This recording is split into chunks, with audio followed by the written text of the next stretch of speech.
네, 안녕하십니까. 이번 시간에도 지난 시간에 이어서 경전의 방편법문이라는 제목이 두 번이라고 하는 이번째. 금강경에는 14분인데 14분에 오늘 우리가 주제 공부해야 될 내용이 무신무라고 하는 부분이 나옵니다. 이 부분을 같이 공부하는 시간을 이제 갖도록 하겠습니다. 교재는 시간에 이어서 164쪽 밑에 단부터 하겠습니다. 시고로 수보리여 보살은 응이 일체상 발안욕 따라 삼약삼보리심 불응주색 생심하고 불응주성향 미촉법 생심하여 응생무소주심으로 해야 된다. 약심 유주면은 저기 비주가 되는 것이니 시고로 불설 보살 신 불응주색 보시해야 된다. 여기까지 먼저 볼게요. 예. 이 부분은 앞에서도 금강경 10분에서 수보리여 모든 보살 마살은 반드시 여시생 청정심을 이와 같이 진여일심의 지혜로 청정심을 일으키고 또 대상 경계의 사물에 집착하지 않는 마음으로 진여일심의 지혜로 보살도를 실천하고 주성향 미촉법 의식의 대상 경계죠, 그죠? 소리라든가 향기라든가 맛이나 촉감이나 의식의 대상 경계에 집착하는 마음을 갖지 말아야 한다 하는 부분에 내용이 금강경 10분에서도 똑같이 설하고 있습니다. 그 부분을 여기서 이제 같이 반복해서 다시 한번 설하고 있는 부분인데, 자, 보시바람이라든가, 보살도의 반야바람일의 지혜로서 실천하는 법문을 이제, 다시 한번 강조하고 있다고 볼 수 있죠. 자, 시고로 수보리여 보살은 일체상을 여의고, 일체상, 반드시 일체상을 여인다라고 하는 말이 금강경에서는 뭐죠? 그래서 이 일체상이라고 하는데, 자, 일체상을 금강경에서는 사상으로 이야기했죠, 그죠? 아상, 인상, 중생상, 수자상이죠, 그죠? 이게 자의식으로 대상 경계를 사량 분별하는 것, 즉 다른 말로 한다면은 자기의 안입이 설신 육권이 육진의 대상 경계를 분별하는 것, 이런 중생심을 여의고 이런 뜻입니다. 다르게 한다면 중생심으로 육근이 안입이 설신이가 색성향 미촉고 육근의 대상 경계를 의식하고 집착하고 분별하는 망심을 갖지 말고 하는 말이 요 일체상에 다 들어가죠. 그래서 여기서 일체상은 금강경에서는 아상, 인상, 중생상, 수자상, 사상으로 이야기했는데, 사상의 내용이나 일체상이나 하는 말은 의식의 대상 경계니까 중생심이죠. 그래서 자의식의 중생심으로 육근, 즉 안입이 설신이가 색성향 미촉법, 의식의 대상 경계를 의식하고 인식하고 분별하는 이러한 사량 분별의 망심을 일으키지 말고 이런 말이죠. 발안욕 따라 삼약삼보리, 즉 최상의 깨달음을 이루는 발심 수행을 해야 한다. 여기서 발안욕 따라 삼약삼보리는 무상정등정각이라고 해서 최상의 발심 수행을 통해서 진여일심의 지혜를 깨달아 지내게 된다. 다른 말로 한다면은 초발심으로 정각을 이룬 경지를 이렇게 표현하고 있습니다.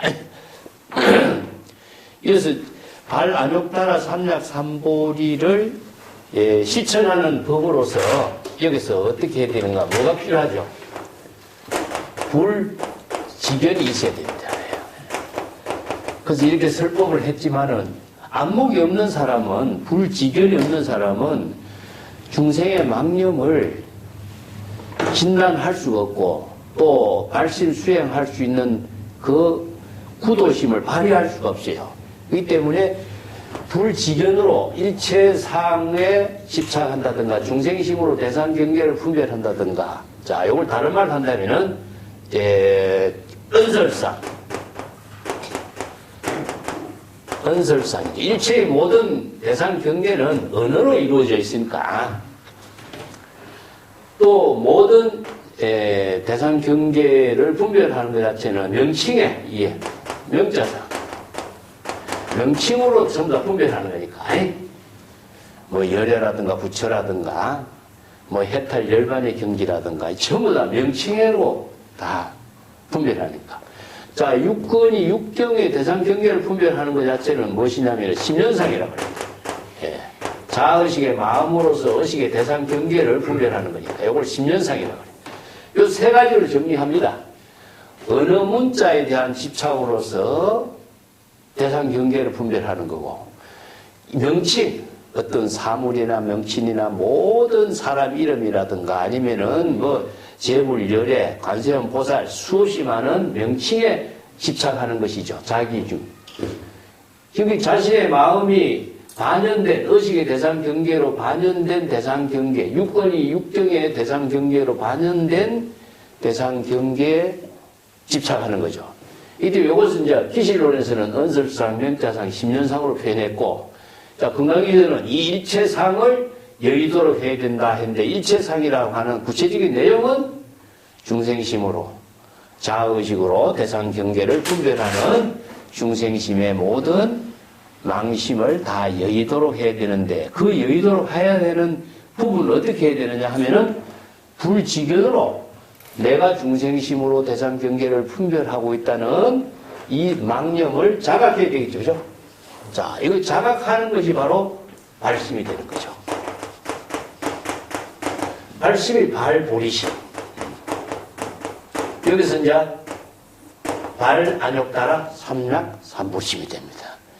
이 때문에 불지견이 부족되지 않으면 건강기에서 열애실지실견이라고 그래요. 예, 열애실지실견. 독학기에서는 불지견, 실지실견 이런 말을 이제 경전에서 쓰는데, 설에서는 이것을 뭐라 그러죠? 바로 정법의 안목이라고 그래요.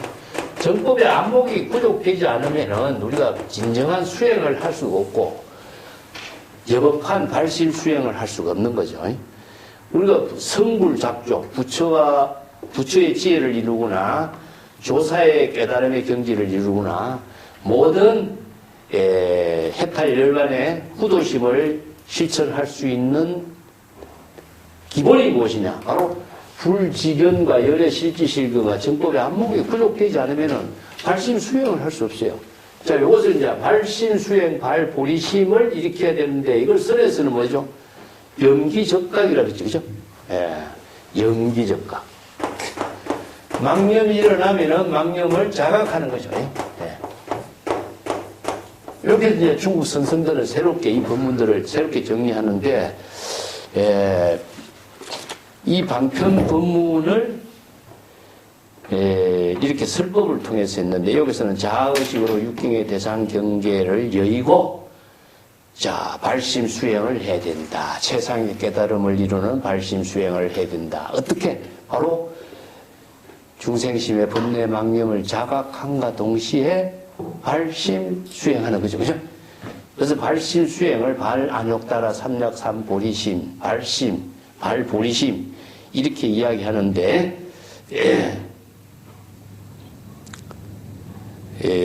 여기서는 이제 발보리심을 화엄경에서는 초발심시 변성정각이라고 이렇게 설명을 하게 했죠. 그리고 또 불응주색생심, 여기서 색성향 미촉법을 이렇게 두 문장으로 나눠서 설해놨어요. 자의식의 육근으로 대상 경계니까, 색, 성향,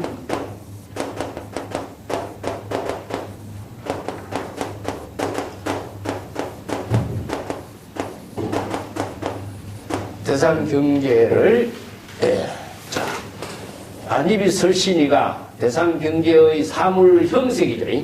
사물의 모든 존재를 보통 형색이라고 그래요. 형색을 바로 물질을 이야기하는데 물질을 분별하는 거죠. 예. 지난번에 열애라고 했던 것을 예, 열애로. 영을 열애로 바꿀게요.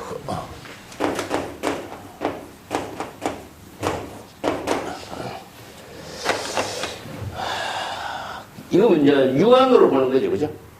육안으로 대상 경계를 분별하면서 마음이 대상 경계에 사물에 보고 좋고 나쁜 것을 분별하고 집착하는 것이 색이고, 성은 무엇이냐? 귀로 들리는 거죠.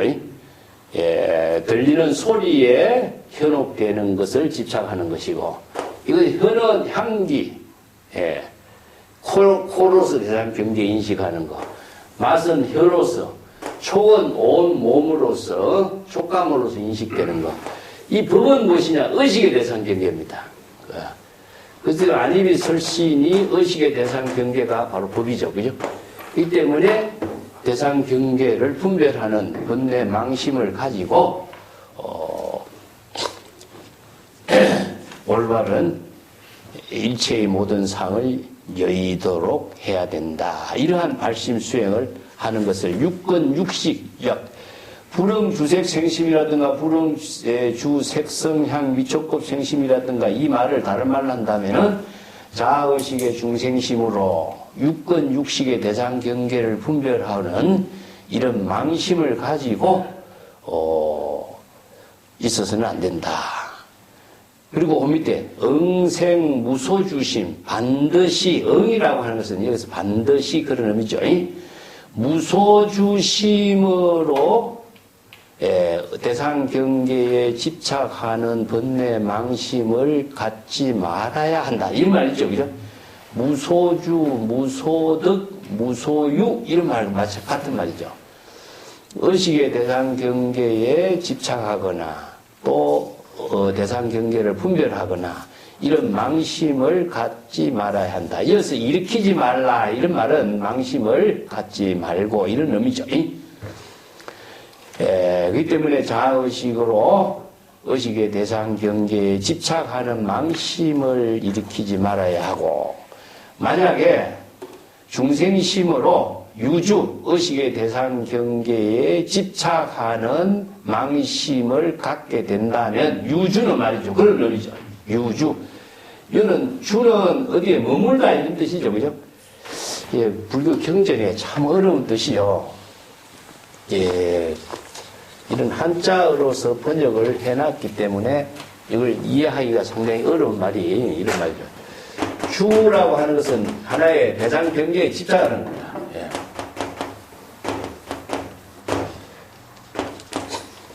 근데 여시주라고 한다면은 여시주죠, 그죠? 지혜로운 생활이 되는 거죠. 이게 주는 또 생활이 돼요. 거주하다 이런 말 생활이 되거든요. 이렇게 대상 경계에 집착하지 않는 것이 바로 무주가 되죠. 그래서 무주, 무소주 하는 말은 공의 안야의 지혜를 이루는 공의 실천의 법문으로 설하고 있어요. 그렇기 때문에 여기서 무소주심이라는 것은 안야의 지혜를로서 대상 경계를 분별하고 집착하는 망심을 갖지 말아야 한다. 만약에 마음으로 의식의 대상 경계에 집착하는 망심을 일으킨다면 이런 뜻이죠. 약심유주. 중생심으로 대상 경계를 분별하고 집착하는 망심을 갖게 된다면은 유주는 그런 의미가 있어요. 적이 비주요. 즉 그것은 바로 진여의심의 지혜로운 생활을 실천하는 것이 되지 못한다. 이런 뜻입니다. 그렇기 때문에 이 똑같은 말인데도 이 문장이 굉장히 이해하기 어려운 언어가 되어 있죠. 그죠? 예. 다시 한번 볼게요. 약심유주면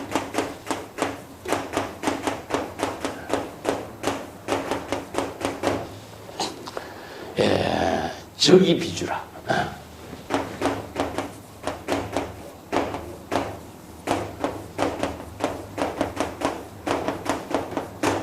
이 주라고 하는 말이 유주는 대상 경계입니다. 이게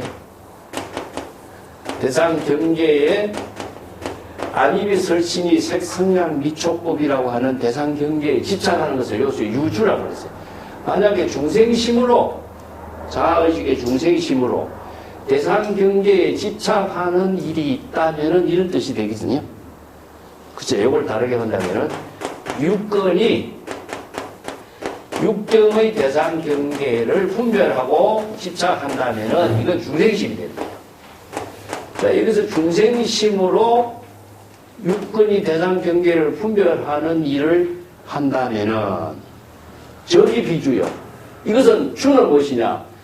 진여일심에 여법한 지혜로운 생활이 되지 못한다. 이런 뜻이죠. 그래서 이거는 뭡니까? 바로 생활 때문에. 지혜로운 생활.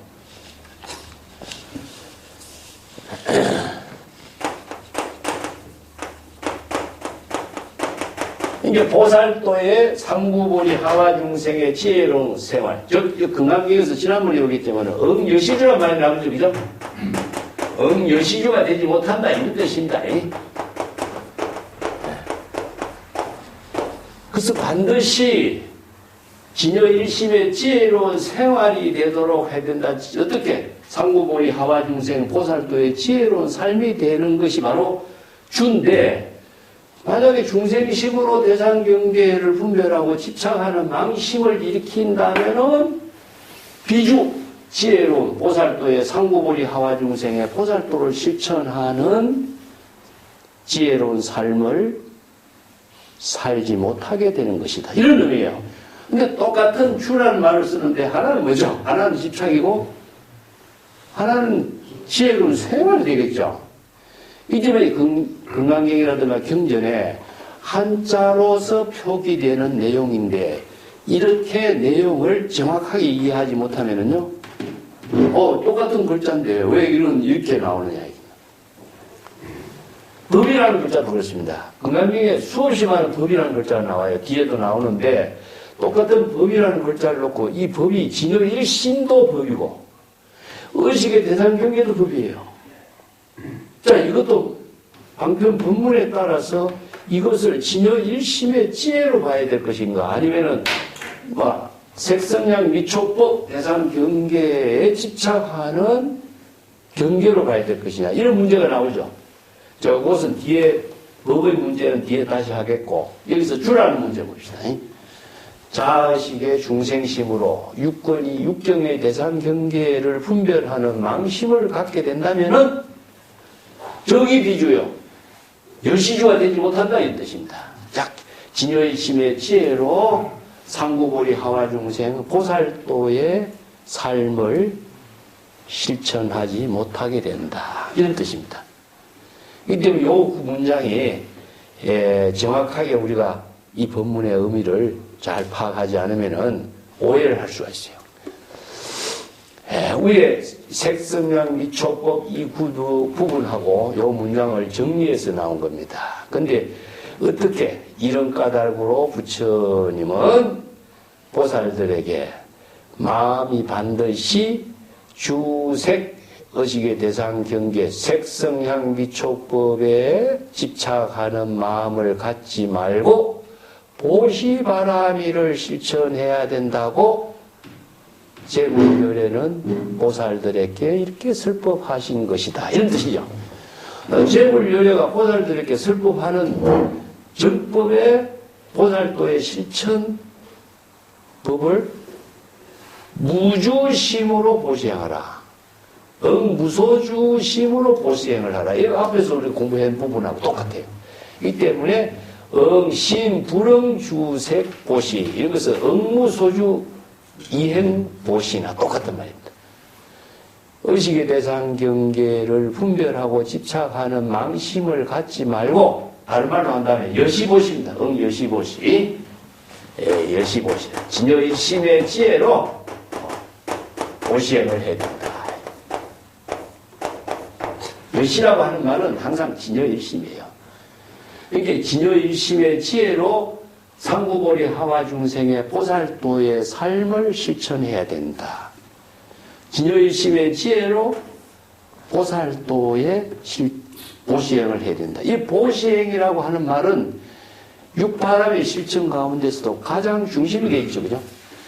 그래서 대성불교의 실천 덕목으로서 보시바라미를 처음 내세운 것은 보살의 모든 수행의 기본을 보시에다 두고 있어요. 네, 우리가 뭐 지혜, 아니면 정진, 인욕 여러 가지가 있지만은 전부 다 보시행으로 이루어지는 덕목에 연결되어 있어요. 보시행의 기본은 뭐냐? 생명의 나눔이거든요. 지혜의 생명을 나누는 거거든요. 우리가 보시행하면 물건을 나누는 데 의미를 두는 것이 아니라 설법을 한다든가 자신의 공덕을 회양한다든가 지혜의 생명을 나누는 데 의미를 두고 있는 것이 보시거든요. 그렇기 때문에 보살도의 실천에서는 반야바라밀의 지혜와 자비의 공덕을 보시하는 겁니다. 그래서 공덕을 회양한다 했어요. 그렇기 때문에 정법을 설하는 것이 바로 보시행이기 때문에 여기서 물건을 꼭 나눠주는 보시라고 인식하면 안 돼요. 여기서 육바라밀의 보살도의 실천을 반야의 지혜로 보시하는 행을 실천해야 된다. 그러니까 설법한다든가 아니면은 시절 인연에 따라서 자기 본분사의 일을 지혜와 자비의 공덕행으로 해양하는 일 그 자체가 바로 보시바람이 되죠. 이 때문에 대성불교의 가장 훌륭한 실천 덕목이 보시바람일이다 이런 의미입니다. 그렇기 때문에 금강경에서 응여시보시, 응무소주 이행보시 이 보시란 법문을 강조하고 있습니다. 그 밑에 단도만 수보리여 보살이 이 일체 중생으로 응여시보시하는 것이니 열애설 일체 자상이 적시비상이라 우설 일체 중생이 적비중생이다. 자, 이 부분도요 문장이 연결되지 않은 것 같죠? 그렇지만 여기서 앞에서 설한 법문들을 반복해서 강조를 다시 하고 있는 내용이라고 보여야 돼요. 그렇기 때문에 여기에도 보시바라밀의 결론으로 일체 중생들에게 지혜와 자비의 공덕을 해양하는 이익이라. 이 이익이 보시바라밀을 실천을 통해서 지혜와 자비의 공덕을 통해서 해탈의 이익을 이루게 하는 것이 바로 보시의 의미를 두고 있습니다. 이 이익이란 말이 나오죠, 그죠?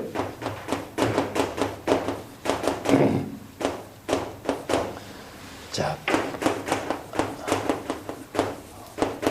보시행을 통해서 이익이 된다 하는 것은 어떤 이익이냐면은 일체 중생이 생사윤회의 고통에서 해탈하는 공덕의 이익이다. 그러면 보시의 내용은 궁극적으로 뭐죠? 제불열애가 보살들에게 보시바라밀을 실천해서 일체 중생들에게 모두 해탈의 이익을 이루는 공덕을 보시하도록 해야 되겠죠. 그러면 해탈의 이익을 이룰 수 있는 보시의 구체적인 내용이 무엇이냐면은 설법인 거죠, 설법. 자, 보살이 불지견을 구족해서 일체 중생들에게 생사윤회의 고통에서 벗어나서 해탈 이익을 이룰 수 있는 설법을 해야 된다. 이게 보시예요. 여기서 보시의 내용이 물건을 주서 중생들에게 이익되게 하는 것은 이것은 유물적인 하나의 사고밖에 안 돼. 그래서 불교에서 이야기하는 법공양. 예? 자, 이익은 뭐냐면 여기 설법은 법공양이라고 해. 자, 이게 금강경에서는 법공양이라는 말을 잘 안 쓰는데 유마경에서 법공양품이 있어요. 그 다음에 법화경 같은 데서도 법공양을 강조하는 의미가 있는데 출가인들이 지혜와 자비를 법공양으로 보시하는 것을 말합니다. 그렇기 때문에 이것은 일체 중생들에게 설법을 통해서 생사윤회의 고통을 벗어나서 해탈 이익을 이룰 수 있는 법공양을 보셔야 된다. 이런 의미예요. 그렇기 때문에 응여시보시라는 게 뭐냐? 바로 진여일심의 지혜로 지금 여기 자기 본분사에 일러서 보시하는 거예요. 그래서 여시라고 하는 말은 어떤 목적이 아무도 없어요. 지금 여기 자기 본분사의 지혜로운 그 본분사 일이 바로 진여일심의 지혜로 본분사를 실천하는 것이 바로 여시예요. 자, 여기서 이익이라고 하는 말을 물건을 주고받고 해서 이익이 되는 거 아닙니다.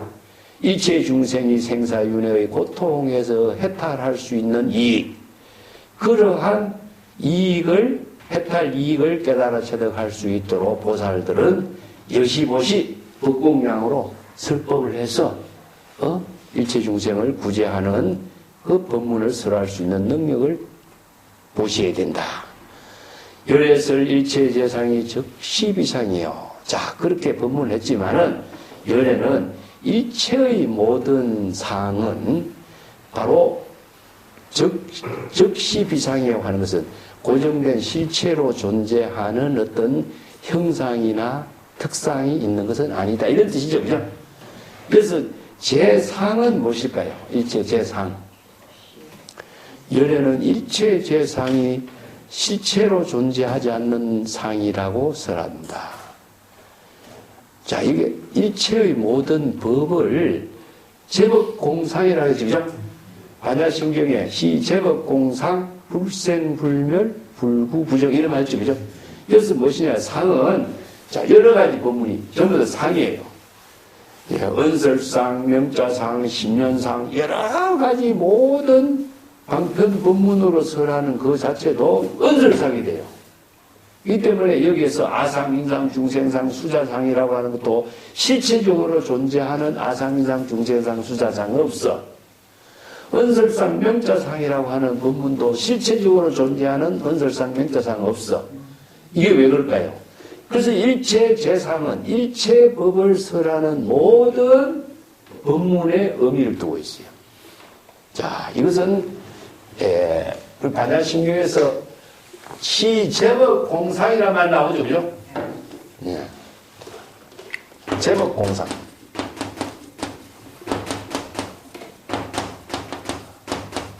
그 제법 공상이란 제법의 모든 법문들은 실체로서 존재하는 것은 아무것다. 이건 뭐냐면 방편의 언어다.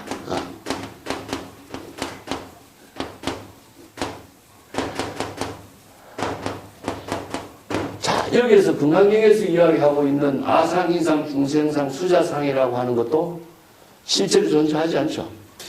그렇기 때문에 방편의 언어로서 설하는 설법의 언어이기 때문에 이것이 실제로 존재하지 않아요. 그렇기 때문에 무자성공이라고 이야기해요. 그러니까 언어 그 자체가 실체로 존재하지 않는다는 것을 말해요. 그런데 우리가 사물을 불교에서 이야기할 때 공이라고 하는 말 자체를 이 모든 물질이 그냥 없어진 상태를 공으로 이해하는 것은 정말 착각하고 있는 거예요. 칠판이라든가 분필이라든가 모든 사물은 명자예요, 명자. 이름입니다, 이름. 그렇죠? 그 다음에 한편의 언어는 뭐예요? 언설이에요, 언설. 언설과 명칭의 모든 상을 명자상, 언설상이라고 하는데, 언설상, 명자상으로 설하고 있는 모든 상을 제법이라고 해요, 제법. 그래서 모든 제상이 일체의 모든 상은 무엇이냐? 일체의 방편 언어로 설하고 있는 모든 언어들을 여기서 재상이라고 합니다. 자, 금강경에서 아상, 인상, 중생상, 수자상 이야기했죠. 그죠? 자, 여기에서 모든 방편 법문으로 설한 모든 말, 명칭, 이름, 우리가 의식의 대상 경계로 인식하고 있는 모든 사물도 전부 다 언어입니다, 언어. 언어와 명칭이에요. 그 언어와 명칭 그 자체를 우리가 실제로 존재하는 것이 있느냐? 없죠. 이것을 뭐라고 비유합니까? 네? 화나와 같다. 흑공의 꽃이와 같다. 그렇죠? 그래서 일체유의법은 영롱한포예요. 실제로 존재하는 것이 아니라 언어라든가 이름이라든가 명칭이라든가 이것은 말뿐이기 때문에 제법공상이라든가 제상이라든가 이런 말은 실제로 존재하는 것은 아닙니다. 그래서 불교에서 이야기하고 있는 공이라 본문은 언어가 실체가 없다는 뜻입니다. 언어로 말하는 명칭이 실체가 없다는 뜻입니다. 이 사물이 실체가 없는 것이 아니라 언어나 자로 설하고 있는 말 그 자체가 실체가 없다는 거예요. 화나고 같다는 겁니다. 그렇기 때문에 여기서 아상인상, 중생상, 수자상이라고 하고 열애라고 하고 재불이라고 했지만은 그것이 실제로 존재하는 것이 있느냐? 없다. 이겁니다. 왜 해탈 열반이 실제로 존재하느냐? 없어. 방편 언어뿐이에요. 그렇지만은 방편 언어를 통해서 해탈 열반의 경지를 이루게 돼 있어. 이 때문에 설법의 내용에 전부 다 언설이지만은 언설이 실체가 없다고 해서 허망한 것이 아니라 도는 언어를 통해서 도를 실행하게 돼 있어요. 도는 본래 언어가 없지만은 방편의 언어를 통해서 도가 이루어지기 때문에 방편의 언어를 실천하는 것이 바로 법공양이 돼요. 법공양이 되고 법보시가 되는 것인데 법공양 법보시를 통해서 방편 법문을 수행했을 때에 재불 열애의 경지를 깨달아 체득할 수가 있어. 그렇지만은 방편 언어 그 자체는 실체가 있는 건 아니다. 부처라고 하는 말 그 자체가 방편 언어로서는 있지만은 부처라고 하는 존재의 그 실체는 존재하지 않는 거예요. 그렇지만 부처라고 하는 말을 통하지 않고서는 부처의 경지를 깨달아 체득할 수가 없어요. 안욕따라 삼약삼보리라고 하는 말이 없으면은 안욕따라 삼약삼보리의 경지를 우리가 발신수행해서 깨달아 체득할 수 없어요. 똑같은 겁니다. 그렇기 때문에 여기서 설법을 많이 해서 보시바람이라든가 아니면은 색성량 미촉법의 경지에 머물지 집착하지 말라고 설해놨지만 이런 방편법문을 많이 설해놨어. 이것을 재산이라고 해요. 수없이 많은 방편법, 일체의 모든 방편법문으로 설한 재상은 실체로서 존재하는 것이 아니라 임시 방편으로서 설한 법문일 뿐이다 이겁니다. 그래서 열애가 설하는 일체의 방편 법문의 모든 재상은 실체로 존재하는 것이 아니라 임시 방편으로 설한 말뿐이다. 이런 말을 줄인 거예요. 일체의 재상은 즉시 비상이요. 일체의 모든 방편 법문으로 설한 모든 말들은 실체로 존재하는 것이 아니라 이런 의미죠. 이 때문에 그 밑에 보죠. 우설 일체 중생의 적비 중생. 자, 일체 중생이라고 앞에 설해놨죠. 보살은 일체 중생들에게 해탈 이익이 될 수 있도록 이와 같은 보시바라미를 실천해야 된다 했죠. 그러면 일체 중생들이라고 하는 것이 실체로 존재하느냐? 재불열애가 일체 중생들에게 설법을 한다. 이 말 나오죠. 자, 여기서 일체 중생이라고 하는 말 그 자체도 실체로 존재하느냐? 존재합니까? 적비중생. 일체 중생도 실체로 존재하는 중생은 아니다. 방편으로 설하고 있는 중생이라는 명칭뿐이다 이겁니다. 그러면 재불열애도 명칭뿐이요. 일체 중생도 명칭뿐이요. 보살도 명칭뿐이죠. 그렇지만 그 명칭이 일체의 반야의 지혜를 실천하게 하는 법문으로 설하고 있는 말일 뿐이다. 그래서 경전의 모든 방편 법문은 실체의 존재를 말하는 것이 아니라 실체로 존재하지 않지만은 중생심을 불심으로 전환하고 중생이 해탈 이익을 이룰 수 있는 방편 법문을 설하는 재불열애의 불공양 보시바람의 법문을 제시한 것이다. 자, 여기서 보살도 실체로 존재 않고 중생도 실체로 존재하는 건 아니다. 이 때문에 재불열애가 중생들에게 설법했는데 한 중생도 제도한 일이 없다 이런 말 쓰죠. 대상 경계로서 중생 없어요. 그렇지만 일체 중생들에게 설법했어. 이 말은 무슨 말일까요? 중생은 실체로 존재하지 않는데 왜 일체 중생들에게 설법을 했죠? 우리 한번 이런 문제점들을 경전 공부하면서 잘 사유하고 정리해야 되겠죠. 그죠? 자, 설법은 누구에게 합니까? 중생들에게 하죠. 그죠? 근데 설법을 했지만은 한마디는 설법하지 않았다고 하고 중생도 실제로 존재하는 중생은 없다 그랬죠. 자, 그렇다면은 설법과 중생의 관계는 무슨 의미를 두고 있을까요? 중생은 실체로 존재하지 않지만은 중생은 번뇌 망념이 일어나면은 중생이 되는 거예요. 부처라고 하는 것도 실체로 존재하지 않지만은 번뇌 망념을 자각하면은 부처가 되는 거죠. 그렇기 때문에 중생과 부처라고 하는 것은 실체로 존재하지 않아. 그럼 우리 마음도 실체로 존재하지 않아. 그렇기 때문에 신, 불, 중생 이 셋은 차별이 없다고 그러죠. 그죠? 실제로 존재하지 않지만은 중생심의 망심이 일어나면 중생이 되는 것이고 중생심의 망심을 자각하면 부처가 되는 것이죠. 그렇기 때문에 실체로 존재하는 중생은 없어. 그렇지만 중생들에게 설법을 통해서 중생이 망념을 자각해서 부처의 지혜를 이룰 수 있도록 하는 설법은 무엇이냐? 이거 바로 보시바라밀의 법공양이다 이거죠.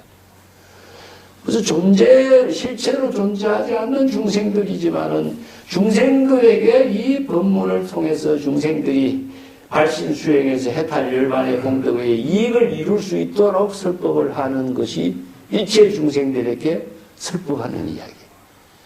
이게 고정된 실체로 중생은 없어. 일체의 모든 법문도 마찬가지라. 언설뿐이지만은 이 언설의 방편 법문을 통하지 않고서는 도를 이룰 수가 없어. 이 때문에 언설의 방편 법문에 집착할 일도 없고 누구를 위해서 내가 보시한다, 설법한다라는 자아의식도 가지서는 안 돼. 중생이라든가 부처라고 하는 실체도 존재하지 않지만은 내가 망념을 일으키면 중생이 될 수 있는 거고 자각했을 때는 재불열의 경지를 체득할 수 있는 법문이기 때문에 이 방편 법문을 통하지 않고서는 중생이 재불열의 경지를 깨달아 체득할 수는 없는 것이야. 그래서 이런 법문을 설한 겁니다. 이 때문에 중생에게 설법하면 중생이 실제로 존재하는 것을 착각할 거 아니에요. 그렇지만은 중생에게 이익되도록 이런 보시바라밀을 실천해야 된다고 설법을 했지만은 또 다시 한번 재불열애가 이체 중생 재상 설법의 어떤 모양 형태 실체로 존재하는 것 아니다. 중생도 실체로 존재하지 않는다. 이 법문을 하는 것은 중생이라는 대상 경계를 실제로 착각하는 것처럼 그것에 대해서 경고를 주고 있는 거죠. 예. 그래서 건강경에서 무유정법이란 말 쓰죠. 응? 자주 씁니다. 무유정법, 안욕따라 상락삼보리. 응? 무유정법, 재불열애, 무유정법 중생. 고정된 실체로서 존재하는 중생이라든가 안욕따라 삼락삼보리라든가 부처라든가 아무것도 없어요. 자, 이 법문이 이제 뒤에 가면은 다시 종합해서 설법을 하고 있는데 일체 중생도 실체로서 존재하는 일체 중생이라는 건 없다. 이런 의미죠. 보살도 실체로 존재하는 보살은 없어. 보살도를 방편 법문에 의해서 보살도를 실천할 때 보살이 되는 것이지 고정된 존재로서 보살은 없어요. 고정된 실체로서 부처도 없어요. 그렇기 때문에 고정된 실체로서 중생도 없는 것이다. 예, 그런 의미죠. 그 뒷장에 넘어갑시다. 수보리여 열애는 시진어자요 실어자요 여자요 불강의자요 불이여자다. 자, 이 법문도 열애의 설법을 이렇게 한마디로 정리해놨는데 열애는 진실한 법을 설법을 하는 자다. 여기 진어자는 진실한 말을 하는 설법자다. 실어자는 여실한 말을 하는 설법자다. 여자는 여여한 여라고 하는 것은 여실 우리 언어가라서 이게 단어가 부족해서 이것을 전부 다 여기 따로따로 이해하기는 뭐 좀 어렵습니다만은 진실 여법 이런 의미죠. 그러면 진실은 무엇이냐 하면은 바로 진여 일심의 지혜로서란다 이런 의미예요. 자, 건강경 뒤에 가면은 연애자 제법 무법 가설이란 말이 나오는데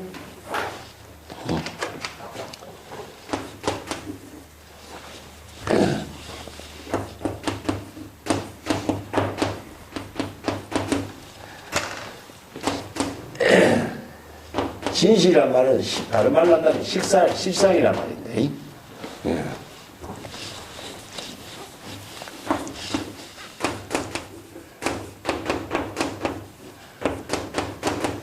진여 일심의 지혜를 진실이라든가 실상이라든가 진재라든가 여러 가지 표현을 하고 있어요. 이 말과 마찬가지로 진여 일심의 지혜로 설법한다 이런 의미죠. 그래서 열애는 진여 일심의 지혜로 설법, 자아의식의 중생심으로 설법하는 것은 설법이 아니다.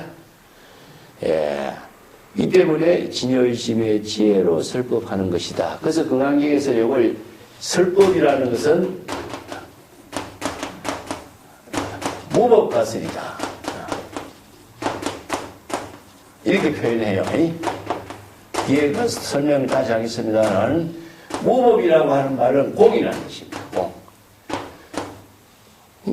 중생심의 번뇌망념을 다 비운 경지에서 진여일심의 지혜를 설법한다. 똑같은 말이에요. 진실에 설법하고 실상의 법문을 여시 설법한다 이런 말이나 똑같은데 법화경에도 보면은 아시 일체지자요. 유명한 말 쓰죠, 그죠?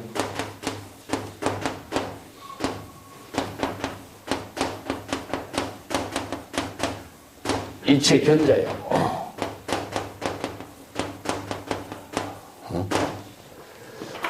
지도자.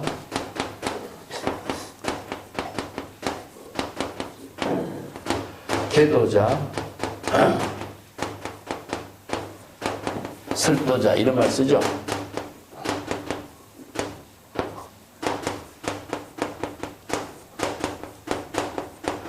자, 이 법화경에 있는 구절하고 건강경의 이 구절하고 사실은 비슷해요. 내용이. 열애는 진실은 말을 설법을 하는 자요. 여실한 말로서 설법하는 자요. 여법한 말로서 설법하는 자요. 불광어자, 이게 잘못된 말로 설하는 사람이 아니요. 불이여자는 무엇이냐면은 진여일심의 지혜와는 다른 설법을 하지 않는다. 이 중생심으로 설법하지 않는다 이 뜻입니다. 불광어자는 남을 속이는 이러한 엉터리 설법을 하지 않는다는 뜻이고, 불이여자는 진여일심의 지혜와 다른 설법을 하지 않는다. 중생심으로 설법하지 않는다는 뜻입니다. 이 말은 앞에 세 구절은 진여일심의 지혜로 설법하는 것이고 뒤에는 무엇이냐면 중생심의 번뇌 망념이나 사땡 견해로 설법하지 않는다는 뜻이죠. 그래서 설법의 의미가 중생심으로 설법하는 것은 설법이 아닌 거예요. 왜냐? 일체 중생이 해탈 열반의 이익을 성취할 수 있는 법문은 진여일심의 지혜로 설법하지 않고서는 불가능해요. 그래서 여시 보시가 되려면은 진여일심의 지혜로 설법해야 돼요. 이 때문에 법화경에서도 열애입니다. 이 안은 열애입니다. 열애는 일체지자요. 일체지자가 뭡니까? 바로 일체의 정법을 여실하게 아는 사람. 지자. 자, 요거 지라고 하는 것은요, 여법하게 제법의 실상을 잘 아는 것. 진실식지라 그래. 반야의 지혜를 지라고 합니다. 반야의 지혜. 여법하게 반야의 지혜로 중생의 병을 잘 진단하고 지금 여기에 자기 본분사에 할 일을 판단해서 아는 사람이라. 그래서 일체 견자예요. 일체의 모든 일을 여실하게 볼 수 있는 자다. 이거 여실이에요. 여실. 그죠? 이걸 지견이라고 합니다. 불지견이라고 그러지, 그죠? 이걸 법화경에서 불지견이라고 하는데, 지견, 열의 실지실견은 여법하게 알고 여실하게 지금 여기에 중생의 병을 잘 판단해서 볼 수 있는 능력이에요. 그래서 의사와 같다는 얘기를 하는 거죠. 자, 지도자. 도를 바르게 실천할 수 있는 사람. 이 도는 뭐죠? 바로 진여 일심의 지혜로서 공덕을 이루는 도, 상구벌이 하와중생의 공덕을 이루는 도를 실천할 수 있는 사람이야. 계도자는 뭐냐? 도를 창조하는 사람. 도를 자신이 창조할 수 있는 능력을 갖고 있다. 이거 뭐냐? 시저지연의 자기 본분사를 지혜와 자비의 공덕행으로 창조하는 사람을 계라고 해요. 계는 창조의 의미를 두고 있습니다. 설도자는 뭐죠? 바로 설법을, 도를 깨달아 체득할 수 있도록 정법을 설할 수 있는 사람. 똑같죠? 그래서 금강경의 이 구절하고 법화경의 이 구절은 같이 이해를 해야 된다고 나는 봐요. 예, 그렇기 때문에 열애가 설법하는 것은 진여일심의 지혜로 설법하는 것이다. 이게 바로 진여일심으로 여시 설법하는 것이요. 법화경에서는 불지근으로 개시 오입해서 일체 중생이 모두 재불열애와 똑같은 불지견을 구족할 수 있도록 설법하는 법문을 말한다. 이런 뜻이죠. 그래서 중생심으로 설법한다든가 또 방편 법문을 중생심으로 이해하는 말로서 제시한다면 중생의 차별 분별심이 일어나기 때문에 생사윤회하는 언어가 되어버려. 그러니까 인간은 언어를 통해서 생사윤회하고 해탈을 하게 돼 있어요. 그때 어떤 언어를 사용하느냐에 따라서 중생이 되느냐, 해탈 열반의 깨달음의 지혜를 이룰 수 있는 재불열애가 되느냐, 이게 달라요. 그래서 불교의 경전은 항상 불의법문, 무의법으로 출세간의 지혜를 이룰 수 있는 방편 법문을 설해놨어요. 이쯤에 중생의 차별 분별심으로 이루어지는 언어를 한다면 경전으로서의 생명이 죽어요. 경전을 중생심으로 분별하는 언어로 번역하면요, 경전이 죽어요. 아까도 얘기했지만 주라고 하는 말을 대상 경계에 집착하는 말도 있고 여시 주는 지혜로운 생활을 상고벌이 하와중생으로 보살도로 실천하는 생활을 했지, 그죠? 이 주라는 한 글자를 자기가 한자의 지식으로 번역한다면은 방편 법문이 죽어요. 그래서 정확하게 이 방편의 지혜를 이루게 하는 법문을 제시하지 않으면은 설법으로서의 의미를 상실합니다. 그래서 설법이 굉장히 중요한 의미를 두고 있기 때문에 금강경에서도 설법의 정의를 제시하기도 하고 또 열애자는 진어자, 실어자, 여자 이런 설법의 특색을 정리해서 이렇게 설하기도 했습니다. 자, 공익대타는요 정말 금강경에서 중요한 부분이에요. 수벌이여 열애 소득법 차법은 무실무어라 요 구절입니다. 요 구절이 한 구절인데 금강경에서는 한 두 번 요 무실무어라고 하는 말이 두 번 나와요. 뒤에 17분에 열애가 깨달아 체득한 안욕따라 삼약삼보리는 바로 무실무어요. 똑같이 17분에도 나오고 있는데 이 금강경의 이 법문은 정말 중요한 내용이기 때문에 오늘 이걸 좀 공부해 봅시다.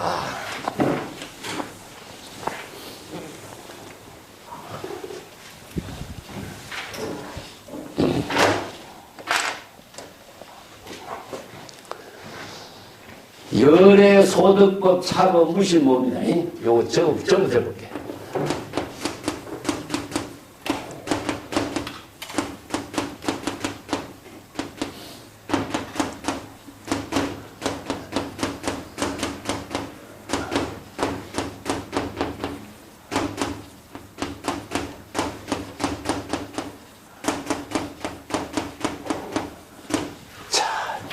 그래서 소득법이라고 하는 말이 뭐냐면 열애가 깨달아 체득한 법이죠.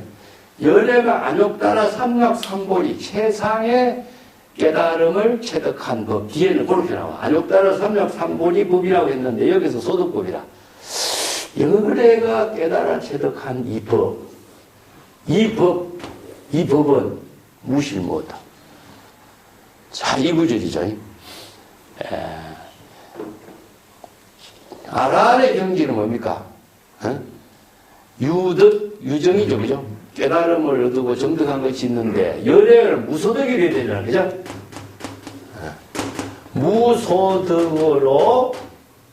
무소득고로 이득이라. 여기 유마경에서 이 말 썼어. 열애는 무소득의 경지로서 깨달음을 체득해요. 응? 그래야 되잖아. 얻은 것이 없어야 되잖아. 근데 이걸 잘못 이해하면요. 열애가 수행해서 깨달아 체득한 법이 있는 거야, 여기서는. 근데 이 법은 무실무라 이렇게 설명을 해놓은 거예요. 근데 유마경에서는 무소득으로서 얻은 법이야 이렇게 나오죠. 그래서 금강경의 이 구절을 이해하려면요. 그냥 열애가 깨달아 체득한 법이 있다면 나란히 깨달아 체득한 법과 같이 돼버려. 오해가 될 수가 있죠. 없어야 되는데 대상 경계를 얻은 법이 없어야 되잖아요. 열애는. 왜냐? 열애는 진여일심의 지혜를 본래 다 구족하고 있잖아요. 자성, 청정심, 본래 열반, 해탈을 다 구족하고 있는데 대상에서 깨달아 체득해야 될 법이 없어야 되잖아. 그런데 여기서 열애가 깨달아 체득한 법, 이 법은 무실무라 이렇게 설명했거든요. 자, 이 문제를 열애는 무소득, 무소유, 무소구 지나면 되겠어요. 무소유, 무소득으로 이루어지는 덕이 되어야 돼요. 이건 뭡니까? 전부 다 공이죠, 그죠? 자의식과 의식의 대상 경계를 모두 텅비해도 언어나 문자나 언설상, 명자상, 신연상도 다 비워진 경지에서 깨달아 체득한 법이 이 법이 되어야 되거든. 이걸 잘못 이해하면요, 열애가 깨달아 체득한 법이 있구나. 그 법이 어떤 법인가? 이렇게 되겠죠. 그 법이 있다면은 열애는 대상 경계의 법을 대상으로 얻은 존재가 되어버리잖아요. 그럼 열애가 안 되는 거예요. 그래서 이 한마디 법문의 내용이 잘못 오해하면은 안 되는 거예요. 얻은 법이 있다고 본다면은 큰 문제가 일어나, 이거는. 그래서 무소득으로 얻은 법이요. 그러니까 공의 경지에서 깨달아 체득한 법이 돼요. 그러면 공은 무엇이요? 중생심의 번뇌 망념을 다 비운 경지에서 무소득으로 깨달아 체득한 법이라. 그래서 무소득으로 깨달아 체득한 법은 궁극적으로 무슨 법이냐 하면은 자, 열애는 중생심의 모든 망념을 다 비우고 진여일심의 법을 깨달아 체득했다. 이렇게 돼야 돼요. 이렇게 해야 이게 정확한 본문입니다. 이거 어떻게? 발심수행. 안욕따라 수행. 안욕따라 삼약 삼보리심, 알보리심, 발심 수행에서 초발심으로 정각을 이룬과 동시에 중생심의 번뇌 망념이 비워지고, 그 깨달아 체득한 법이 어떤 법이냐? 이 법은 진여일심법이라. 그래서 이 법이 일심법을 말합니다. 그래서 이제 경전에서 많은 법이 다 이 법을 이야기해요. 그래서 금강경에서 시법은 무유고하여 나오죠, 그죠?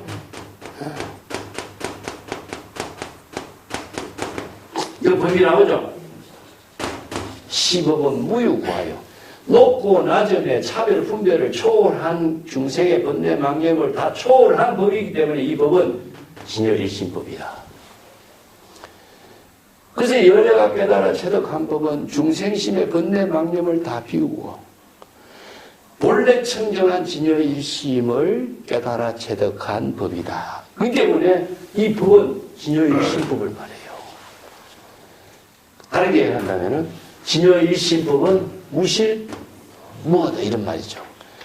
금강경이라고 하는 책은 공이라고 하는 산스크리트 언어를 사용하지 않고 설법한 바냐바라밀의 지혜를 쓰는 법문이라고 내가 이야기했죠. 그래서 처음에 공이라는 언어가 금강경에는 없어요.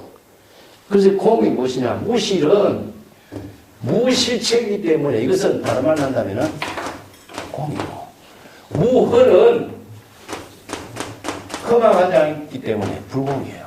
이게 뒤에는 이제 성만경에서 공열애장, 불공열애장 이렇게 성만경에서 자 진여일심법을 공열애장, 불공열애장의 논리로 진공묘유의 법문을 반야의 지혜로 이루어지는 법의 체계를 정리해요. 그래서 대성기실론에도 진여법은 여실공, 여실불공 이렇게 쓰라죠. 그건 조금 이따 설명할게요. 근데 이 법문에 대한 번역의 문제가 우선 문제가 되고 있기 때문에 번역의 문제부터 한번 정리를 하고 넘어가겠습니다.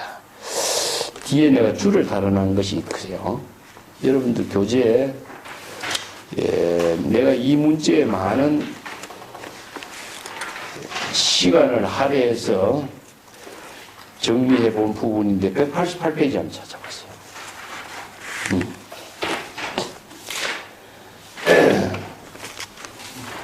188페이지에 보면은 맨 밑에 무실무어라고 해놨죠. 그냥 이 무실무어라고 하는 말에 대해서 내가 한번 정리를 했어요. 건강경의 무실과 무어를 14분, 17분 두 번이나 언급하고 있는데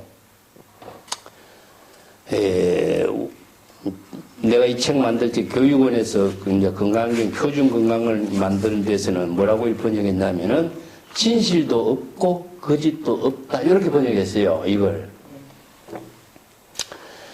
자 열애가 깨달아 체득한 불법이 진실도 없고 거짓도 없다는 말은 도대체 무슨 내용이냐 알겠죠? 이것은 방편 법문을 제대로 이해하고 번역한 것도 아니고 그냥 글자대로 번역한 것도 아니고 이거 참 애매모호한 거예요. 그래서 조계종에서 그 건강경 표준 건강경이라는 책은 정말 오역투성이 경입니다. 예, 건강경을 뭐 독송용으로 읽는 사람들은 말할 수 없겠지만은 경전의 방편 법문을 통해서 일체 중생이 해탈 열반의 공덕의 이익을 이루게 하는 법문을 공부하려면은 이런 건강경 아무리 한 세생 평생을 읽어도 무의미해요. 예.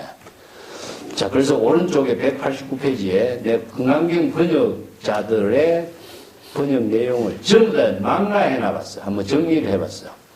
뭐 산스크리트본하고 전부 다 정리를 해봤는데 구마라접은 열애소득법, 차법은 무실무허요. 내가 칠판에 썼죠. 이건 17분에 가면은 열애소득 안욕파라 삼약삼보리 어시중 깨달음을 체득한 그 가운데의 입경지는 무실무허요. 이게 어시중은 무엇이냐 하면은 진여일심입니다. 진여일심. 깨달아 체득한 진여일심, 열애의 진여일심은 무실무허라. 이런 뜻입니다. 식으로 열애설 일체법, 계시불법. 그래서 열애가 설하는 일체법은 모두 다 불법이라고 설한 것이다. 이거 지난번에 내가 언급했어요. 이 구마라지 번역이 아주 정확하게 이 법문을 설해놨습니다. 건강경 번역이 뒤에 보리유리 번역은 무실무망허라고 번역했죠. 그죠? 밑에다 부실불망허. 이 번역도 좀 애매해요. 비슷하지만은.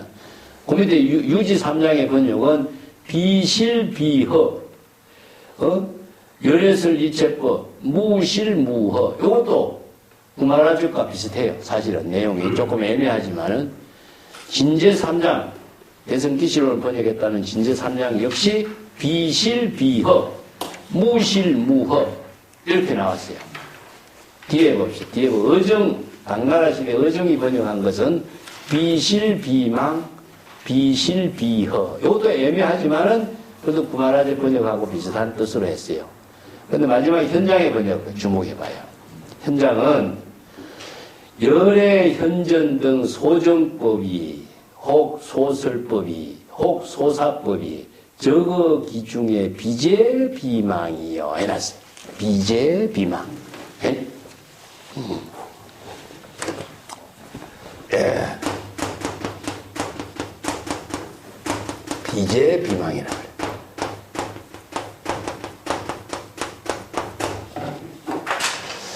밑에 구절도 비제비망이라고 해놨어요. 아니, 똑같이.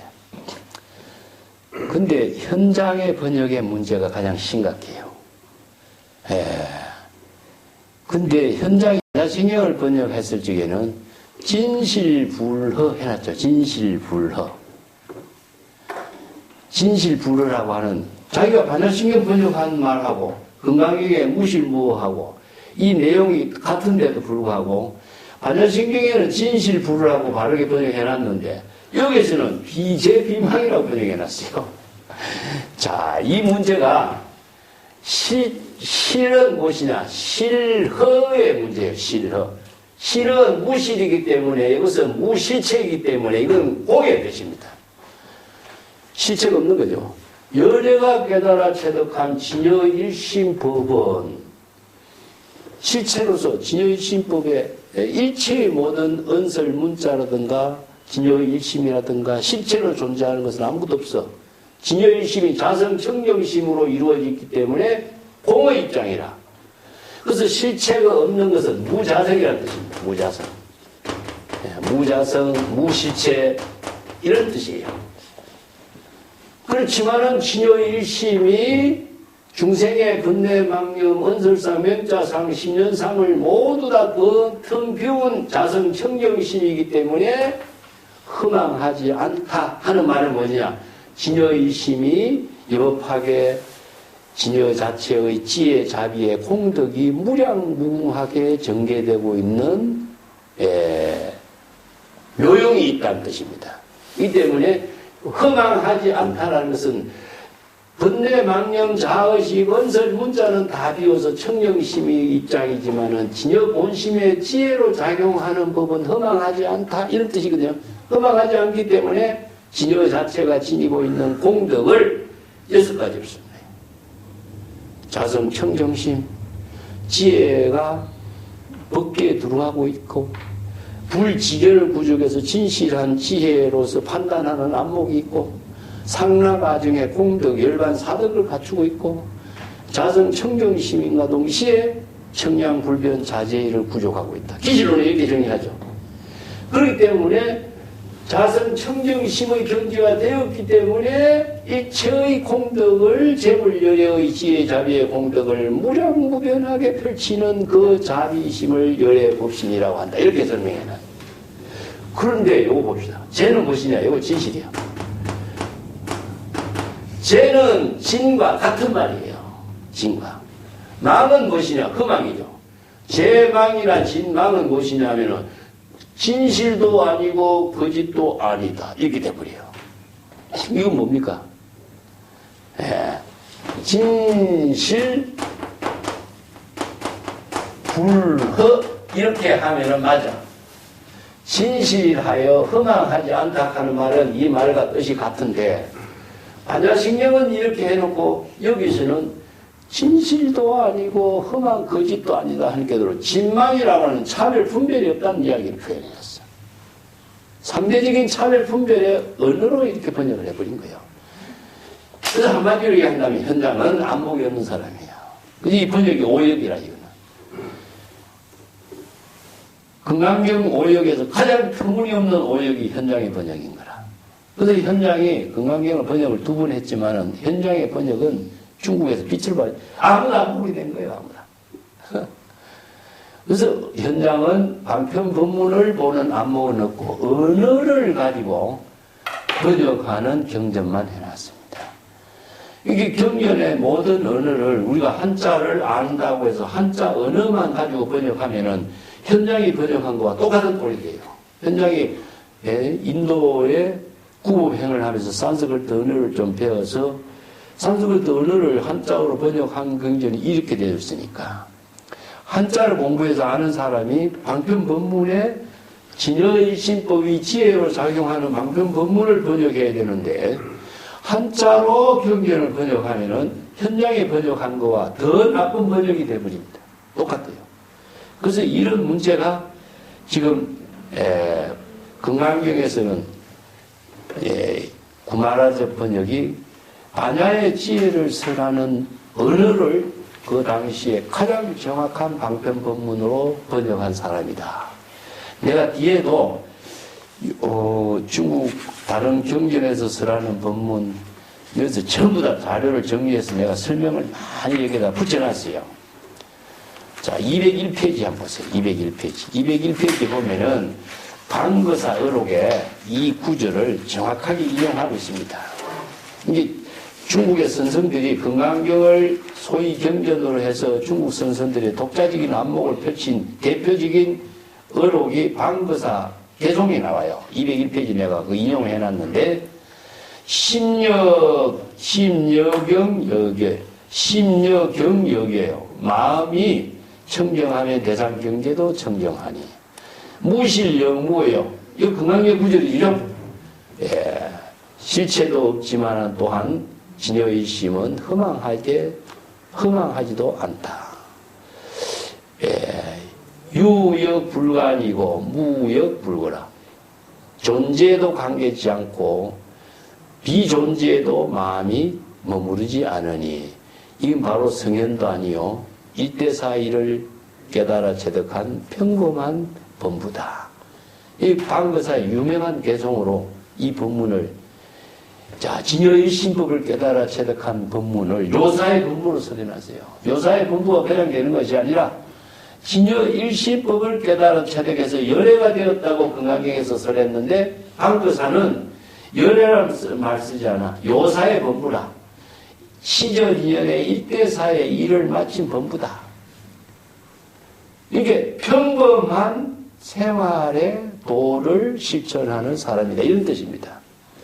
자, 그래서 이 법문이 금강경에서 무실무어라고 하는 법문을 이제 쓰라고 있는 내용인데, 나머지는 내가 뒤에 주석한 부분을 잘 참고해서 보시고, 이 무실무어의 내용을 조금 더 공부해 보도록 하겠습니다. 원래 금강경에서는 무실무어라고 하는 말은 나왔지만은, 공의 법문이 여기서는 금강경에서는 없어요.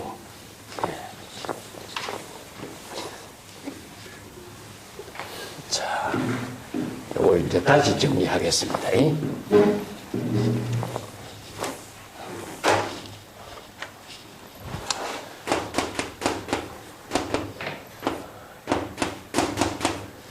법은 심입니다. 진여일심은 내가 여러 번 설명했죠. 자, 법과 의로 설명하죠. 그죠?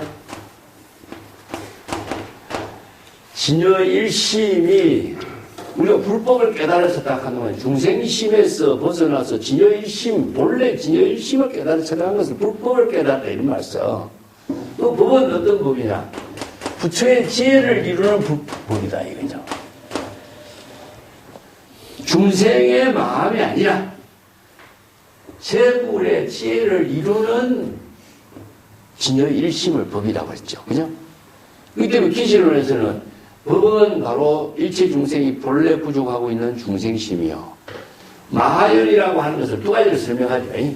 대성이라고 하는 말. 이렇게 대성의 불교를 정리하는 거죠. 마하연이라고 하는 것은 법과 의로 이루어져 있다. 법은 진여일심이요. 의는 3대다. 3대는 뭡니까? 방체, 상, 용 3대다.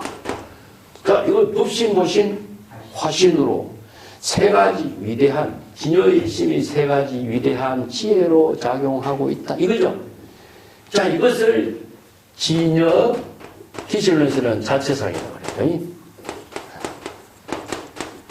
아까도 이야기했지만은 진여 자체상이 6가지의 지혜의 작용으로 이루어지고 있다. 내가 설명했죠. 자, 이게 바로 마하연을 이렇게 대성기실론에서 뒤에 대성경전의 법문을 종합해갖고 이렇게 설명을 해요. 자, 여기서는 법을 중심으로 합시다. 이 법은 무실, 무어요. 이렇게. 자, 무실을 다른 말로 한다면은 공이라는 뜻이에요. 공, 열애장이라는 뜻입니다. 성관경에서 이제 이것을 정리하고 있어요. 이거 불공 열애장.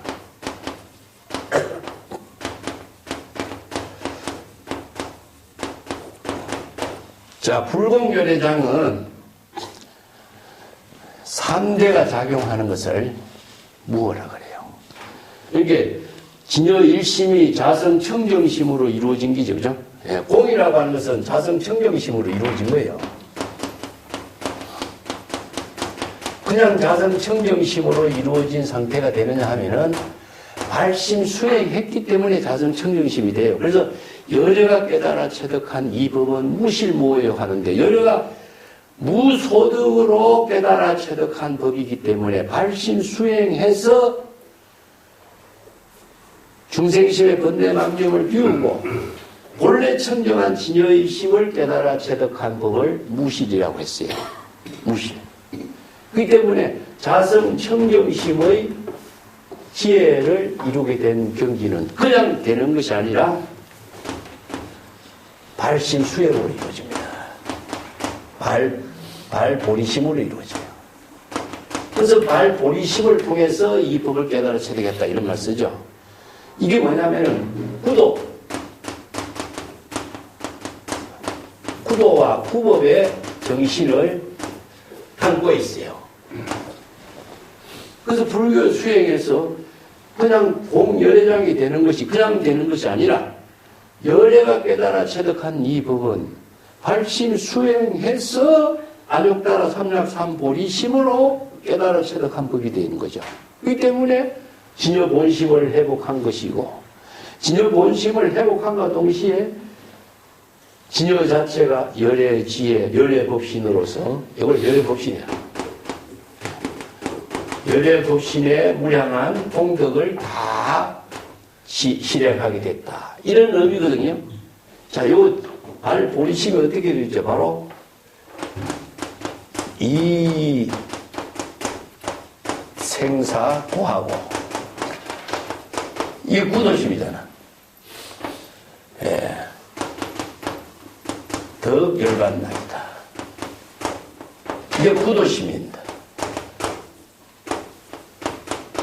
기실론 승강경에서 이렇게 보면 정리해요. 발보리심의 구도심은 생사윤회의 고통을 싫어하고 해탈 열반의 법락을 이루고자 하는 원력의 힘에 의해서 구도심이 작용해요. 구도심이 그냥 이루어지지 않죠. 그래서 대성불교의 발보리심은 이런 구도심으로 이루어지고 있는 경지를 말하고 있습니다. 그렇기 때문에 구도심에 의해서 자성청정심을 이루게 되는 것을 이걸 이제 진여자연이라고 그래요.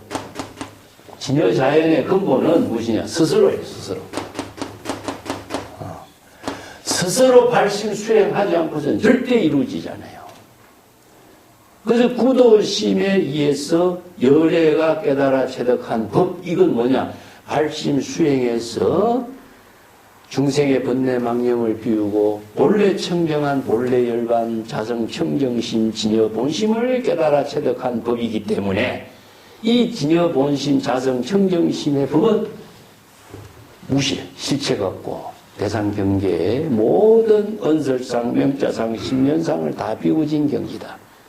그런 구도심이 이루어지게 된 그 원력이, 재물의 본원력이 무엇이냐? 바로 생사윤회의 고통을 벗어나서 열반의 법락을 이루고자 하는 말입니다. 이런 뜻입니다. 이 때문에 여기서 열반의 법락이라든가 생사의 고통이라든가 이것을 이고등락이라고 그래요. 이고등락. 그래서 불교 수행의 큰 발보리심의 근본이 되는 힘은 무엇이냐? 이고등락이죠. 이것은 이제 구도와 구법이라고 그래요. 자, 이런 경지를 이룰 때에 무실무업, 자, 진여본심, 진여 자체 열애법신이 자성 청정심으로 대지의 광명으로 지지의 광명이 진여법계에 두루하게 되고 상락아정 열반의 사덕을 공덕행을 구족하게 되고 또 자성 청정심으로서 진실한 지혜를 이루게 하고 이런 능력을 갖추게 되는 입장을 무실무라고 표현해요. 자, 요걸 이제 대성기술에서는 공열애장, 불공열애장 이렇게 표현합니다.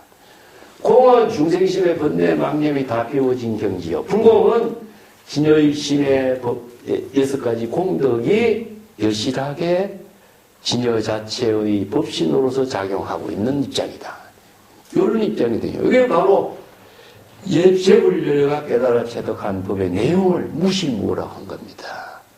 자, 금강경에서는 초기에 무실무라는 말로서 설법했지만은 뒤에 가면은 이것을 이제 공열애장, 불공열애장 이렇게 정리를 하게 된 겁니다. 그런데 성화경에 이걸 뭐라고 했냐면요, 두 종류의 열애장이 있으니 공열애장과 불공열애장이다. 공열애장은 일체 번뇌 망념을 다 여의고 해탈 열반의 경지를 이룬 경지요. 불공열애장은 무엇이냐? 겐지스강의 모래알과 같이 많은 공덕을 다 구족하고 있고 그것이 불가사의한 해탈의 지혜로서 이루어지는 불법이다. 자, 이 똑같죠? 이걸 기실론에서 정리한 거죠. 예. 그래서 이런 법문들이 바로 무실무허의 의미인데 이걸 잘못 이해하면은 진짜냐 가짜냐, 진짜도 아니고 가짜도 아니고, 이거는 경전도 아니고 경전의 방편법문도 아니고 이런 오역이 만들어집니다. 그러면 경전으로서의 생명은 없어지는 거죠. 예. 그 중국 선생들은요, 이것을 어떻게 표현했느냐 하면요, 진공묘유를 표현합니다. 자, 우리가 잘 알고 있는 말이죠. 예. 진공묘유를 표현해요.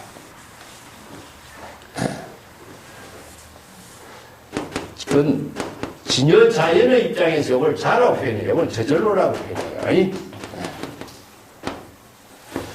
그래서 진여자연을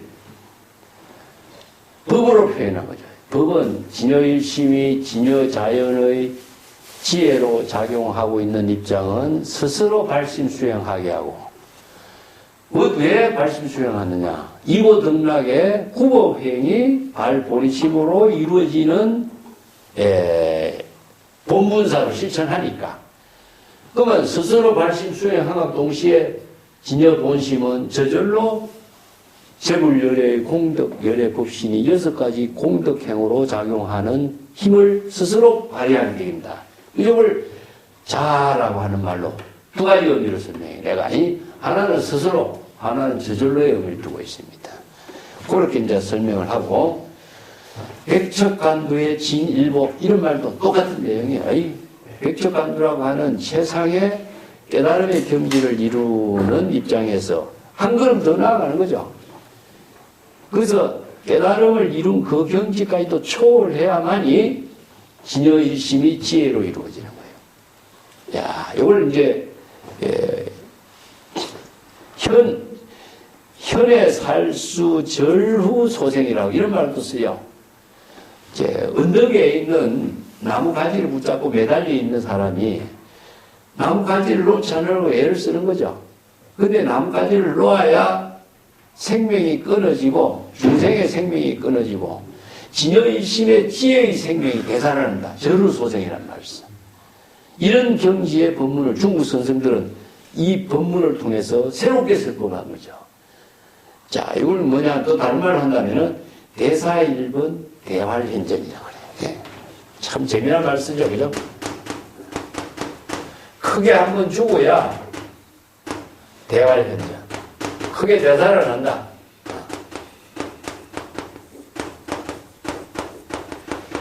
그래서 대사는 무엇이냐? 다른 말로 살인도예요, 살인도. 살인도는 발심수행입니다. 스스로 발심수행하고, 활인것. 예. 지혜의 생명으로서 되살리는 대활, 지혜의 생명이 크게 한번 죽어야 자신이 크게 되살아난다. 이런 뜻이거든요. 여기서 죽는 것은 뭐냐? 중생심이죠. 중생심의 번뇌 망념을 다 비우고 진여일심의 지혜가 되살아나게 하는 법문을 자 쓰라고요. 이 때문에 공열애장, 불공열애장의 근본 사상을 금강경에서는 무실무어라고 표현했는 것인데, 중국 선생들은 금강경에 의해가지고 이런 법문들을 만들어내죠. 뭐 살인도 할인금 같은 이런 법문을 전부 다 발심수행과 진여의심의 지혜를 여실하게 실행하는 법문으로 정리한 것이죠. 무실무의 이 법문은 정말 중요한 건강경의 핵심 법문인데 이걸 잘못 이해하면은 그 현장의 번역의 언어로서 이해하면은 이거는 경전의 법문도 아니고 소설도 아니고 아무런 의미가 없어요. 제공해주는 일체 중생을 구제하는 해탈 열만의 공덕에 이익이 되는 법문이 될 수가 없습니다. 그래서 열애가 깨달아 체득한 법, 이 법은 진여일심법. 이 깨달아 체득한 법은 어떤 법이냐? 중생의 번뇌 망령을 비우고 본래 청정한 진여일심을 깨달아 체득한 법이기 때문에 이 법은 무실무여 실체는 없고 허망하지 않는 법이다. 그걸 진공묘유의 법문이다. 이런 뜻이죠. 반야신경에 무지영무덕 이무소득고 이런 말 쓰죠. 여기에서 얻을 것이 지혜도 없고 얻을 것이 있어서는 안 돼. 근데 얻을 것이 있다고 한다면 이건 아라한의 정상만밖에 안 돼요. 이기 때문에 이 소득법이 있다고 생각하면 안 되거든요. 여기서 소득법은 중생심의 망념을 비우고 진여일심을 회복한 법을 말해요. 이기 때문에 소득법, 차법이란 말로 연결시킨 거예요. 그래서 진여일심법이 지혜로 작용하는 이 법을 무실무라고 설한 법은 이 건강경의 독자적인 방편법문입니다. 자, 그 밑에다 보겠습니다. 수벌이여 약보살이 심주어버하고 이행보시한다면 여인 입 암에 전무소견이라. 만수보리여 만약에 어떤 보살이 마음이 어떤 대상 경계의 법에 집착해서 여기서 법이란 말이 나오죠. 자, 여기 아까도 얘기했지만은 이 법이라는 글자를 하나는 진여일심법이 된과 동시에 여기서는 의식의 대상 경계법이 돼요. 주라고 하는 글자가 하나는 대상 경계가 되고 하나는 여시주는 진여일심이 지혜가 된다 그랬죠. 그죠? 여시주.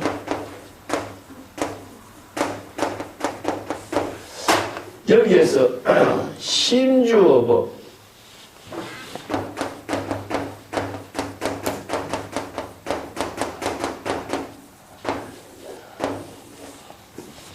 여기서 심은 어떤 것이냐? 이 말 대상경계입니다. 육경의 대상경계에 집착. 이렇게 마음의 대상경계가 법이에요. 여기서는. 의식의 대상경계죠. 의식의 대상경계에 집착한다. 이런 뜻입니다. 똑같은 주라고 하는 말도 여기서는 지혜로운 생활이 되는 것이고 여기서는 집착의 대상 경계가 되죠. 이 때문에 이거에 똑같은 글자를 써도 내용이 다른 것이기 때문에 이 방편법문의 의미를 정확하게 파악하지 못하면은 글자로 번역하면은 전부 다 이게 이상한 경전이 되어버리죠. 자의식의 중생심으로 의식의 대상 경계에 집착하는 마음을 가지고 보시행을 실천한다면 이런 뜻입니다. 행의 보시니까 자의식으로 대상 경계, 그러니까 좋고 좋은 예쁜 사람에게 보시행을 한다. 좋아하는 사람에게 보시를 한다. 주고 싶은 사람에게 보시행을 한다. 이런 말이 되겠죠. 그죠? 자기 마음으로 의식의 대상 경계에 어떤 사물, 사람 모양에 집착하고 보시행을 한다면 이런 뜻입니다. 이건 중생심으로 하는 보시가 되는 것이기 때문에 이와 같은 사람은 암흑의 소굴에 들어가는 것이요. 즉 일체의 모든 대상 경계를 볼 수가 없는 사람이다. 안목이 없는 사람이다.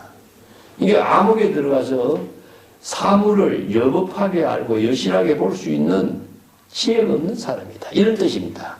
그러니까 암이라는 것은 깜깜한 방에 들어간다. 이게 깜깜한 방에 불이 켜지면은 사물의 모든 것을 여실하게 여법하게 다 보고 알 수 있는데 불이 없으면 뭐죠? 바로 암흑의 속에서는 아무것도 볼 수 없죠. 바로 중생이 대상경계에 집착하는 망심을 가지고 보시행을 한다면은 이 사람은 암흑에 들어가서 아무 대상경계를 여법하고 여실하게 볼 수 없게 되는 것과 마찬가지다. 이건 중생의 무지무명이라고 그래요. 이 중생심으로 무지무명으로 사는 삶이다. 이런 뜻입니다. 만약에 보살이 심주어법 이행보시라면 여인 유목의 일광 명조하여 견종종세가 요 위에 문장하고 반대입니다. 예. 만약에 보살이 마음으로 대상경계에 집착하지 않고 보시행을 실천한다면 이런 뜻이죠. 여기서 신주어법하고 신부주법하고 차이다. 신부주법을 다룰 만한 한다면 응무소주 이생기심이죠. 응? 신주어법하고 신부주법. 그것은 무소주,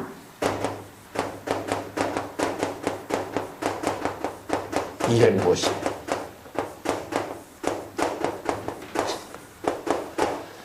여기서 무심, 의식의 대상경계에 집착하지 않는 것이니까 무소주가 되죠. 무소주. 이렇게 대상경계, 육근의 대상경계, 여기서 법이라고 하는 거하고 여기서 재불여려가 깨달아 체득한 법하고 다르죠? 똑같은 법이라서. 이건 진여의 신법이고 이거는 육경의 대상경계라. 신법이라, 신법. 의식의 대상경계의 법에 집착하는 걸 말입니다. 그래서 이 마음이 대상경계에 집착하고 보시행을 하는 것은 암흑에 들어가서 아무것도 볼 수 없는 무지무명과 같은 삶이요. 마보살이 마음의 대상경계에 집착하지 않고 보시행을 실천하는 것은 어떤 사람이 밝은 눈을 가지고, 여기서 유목은 밝은 눈이죠. 밝은 지혜의 눈으로서 태양의 광명이 밝게 비추는 그 모습으로 일체의 모든 사물을 다양한 형색과 색상을 여실하게 볼 수 있는 안목을 갖추는 것과 같다. 이거 여실지견이죠. 그래서 여실지견을 구족하는 것은 진여의심의 지혜요. 여지의 무지무명의 중생의 망념으로서는 무지무명으로 대상경계를 여실하게 볼 수 없는 망념으로 업을 짓는 삶이 된다. 이것은 이제 중생심의 삶하고 불지견을 구족한 재불여려의 보살도의 삶을 이렇게 나누어서 설하는 겁니다.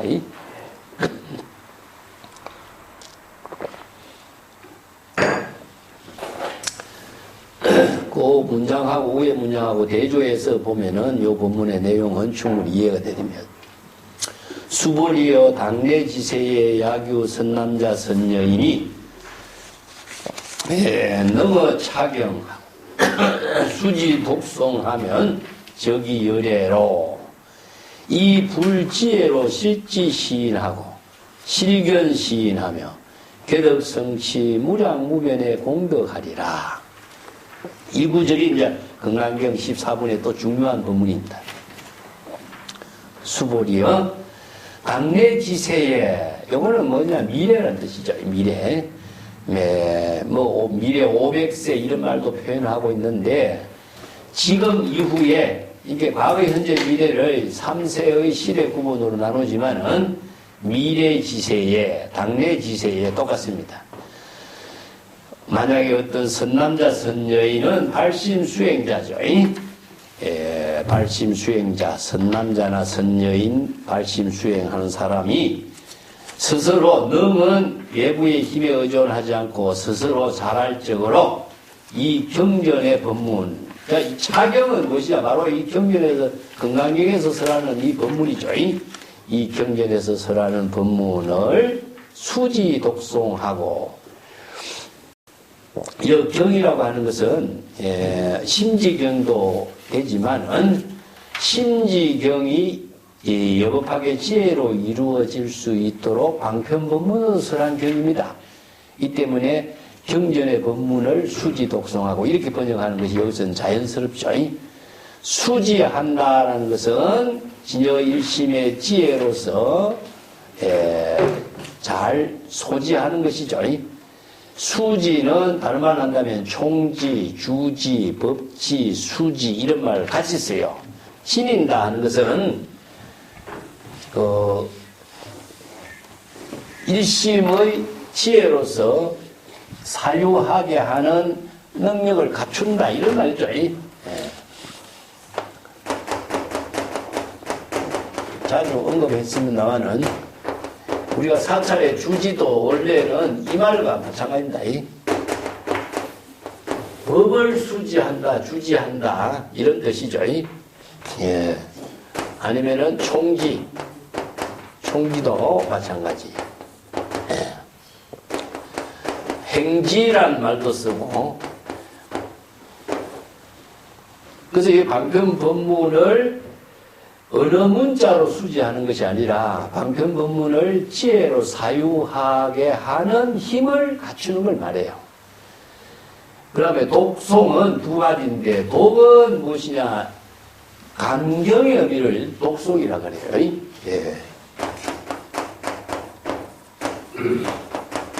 책을 읽는 것을 독송이라고 하지만은, 감경은 무엇이냐면은 지혜의 눈으로 읽다는 뜻입니다. 지혜의 눈으로 경전의 방편 법문을 읽는 것을 독송이라 그래요. 우리가 글자를 독서한다 하면은 글자를 이렇게 눈으로 읽는 것처럼 보지만 독송은 지혜의 눈으로 암송하는 거죠. 이 때문에 옛날에 경전의 법문들은 전부 다 외웠어요. 외워야 항상 책을 보지 않고도 심지경이 되는 거라. 진여일심으로 심지경이 되는 거죠. 자신의 마음속에 경전이 항상 이렇게 지혜로 작용하게 하는 경전을 수지 독송하고 심지하게 되고 할 수 있는 법이 행주자와 어묵동정의 강경 수행이 된 거죠. 강경 간화 이런 수행이 이루어진 거죠. 그러면은 저기열애, 즉 수지 독송하는 것 자체는 경전의 방편 법문과 분리가 돼요.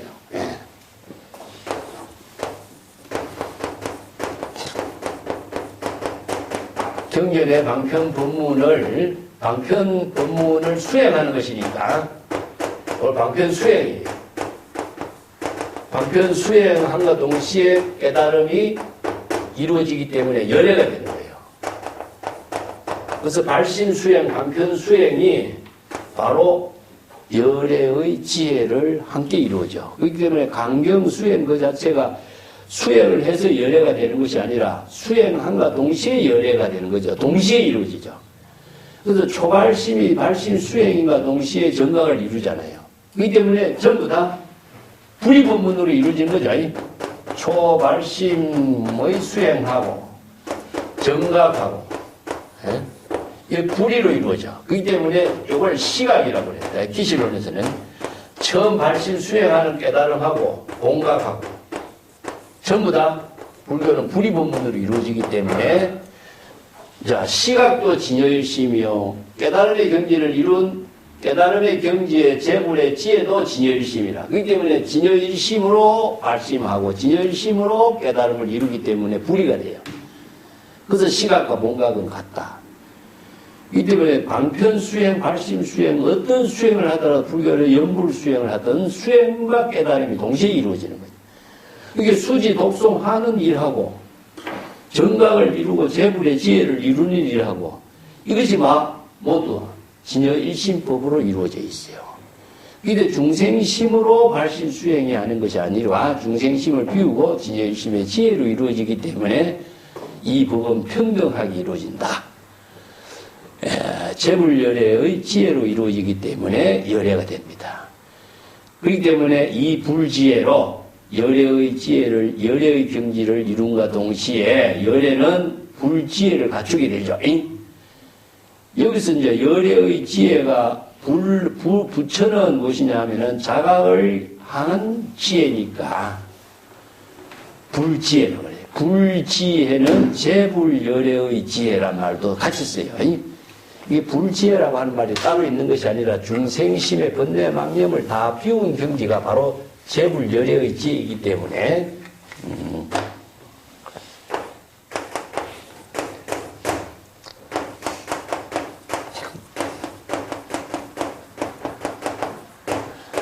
자, 이건 중생심에서 발심 수행함과 동시에 불지혜가 갖추어져요. 이게 열애의 지혜가 갖추면 불지혜가 되는 거죠. 이게 경전의 만큼 법문이 바로 재불열애의 지혜이거든요. 재불열애의 지혜가 구체적으로 어떤 것이냐 한다면 뭐라고 대답할까요? 네? 바로 정법의 안목을 부족한 지혜죠. 재불열애의 지혜가 바로 여기에 실지실견이라고 해요. 여기서. 불지혜를 여기서는 실지실견이라고 해요.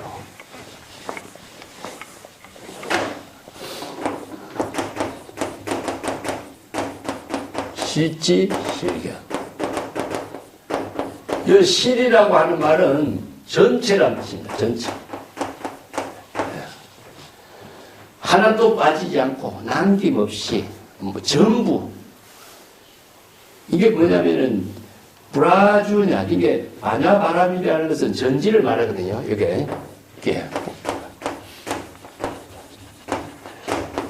전체로 판단해서 작용하는 지혜를 전지, 요거 반야바람이를 실지라고 그래요. 이게 반야바람의 지혜로서 여실하게 이 사람 누구죠? 바로 중생을 말합니다. 중생의 번뇌망념이 있는지 없는지 중생의 번뇌망심을 다 여실하게 판단할 수 있는 안목을 갖춘 것이 바로 불지혜입니다. 이게 재불열애의 지혜는 중생의 모든 번뇌망념, 중생의 마음작용을 여실하게 다 판단해서 알 수 있다. 그럼 이 사람은 어떤 사람이죠? 중생을 구제하는 다른 어떤 존재일까요? 네? 자신이죠. 예.